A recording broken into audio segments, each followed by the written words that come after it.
Welcome back. I apologize for the abrupt termination of the previous video.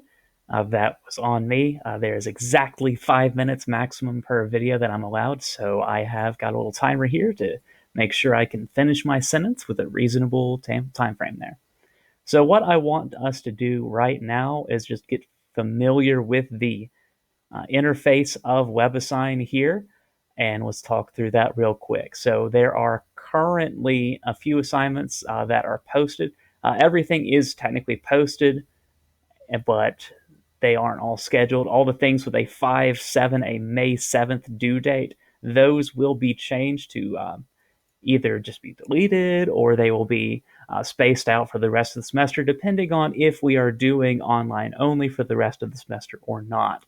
But they are still there at any rate if you want to take a look at it. I should probably hide the exam, though, now that I think about it. But I'll take care of that before you get to this.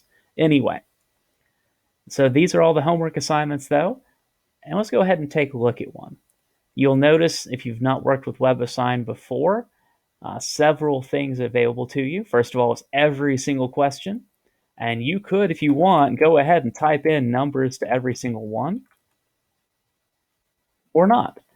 So what you have the luxury of doing is, if you want, working all of them at once, hitting the submit for testing button and seeing which ones you got right or wrong. And then WebAssign is set up so that you can change your answers until you get it right. So you can keep attempting until you get it right. A few other things, and I don't have these buttons because it's on my side of things, but there is a Ask My Professor for Help button, which gives me a notification that you do need help on a specific question. Also, there is, I believe, see a worked example. You can see a lot of things like that for all of these assignments. Additionally, don't forget, you are on the internet. You can always pull down other tools as well. Speaking of tools to work through these with you, the first set of problems are all financial related.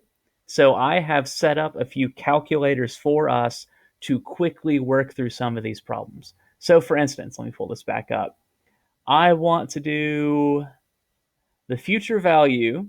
Oh, that's simple interest. Okay, there we go. The future value of compounding quarterly for 4 years at 5.5%. Remember, this was a formula that we looked at in depth before spring break. So we will take these values and simply use the appropriate formula and see what final value we get. So future value, this I believe is simply compound interest. Simply compound, forgive me. So the compound interest formula is this mess right here. You do need to remember which value is which, but let's see here. 588 looks to be our starting amount. The interest rate is 5.5%, which as a decimal is 0.055. I'm doing it for 4 years compounding quarterly. In being 12 is for monthly, so I'll change that to 4 for quarterly. And then 4 years, so T is 4, and that gives me a final amount after 4 years of $731.60. So let's see how good the internet is here. Set that for testing, and it will tell you what you got right or wrong, and you'll notice that did give us the correct answer. So that can help us. In fact, we didn't say this in class, but compounding continuously is where you do every nanosecond of every minute of every day, and this formula has that in there as well. We'll talk a little bit more about E in the weeks to come, but E is a constant. It's Euler's constant, but we'll worry about that later. So I'll give you the link for the compound interest formula to help you work through this.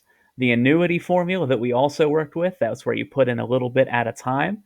And then finally, we'll work in the amortization formula. That's where you take out a loan and you're trying to pay it back in regular installments. So I'll give you those three calculators, those three tools to work with as you're doing these homeworks, and we'll go from there. So this might not be what you asked for when you signed up for this class, but we will make the best we can with what we have. Thanks so much. I'll see you up ahead.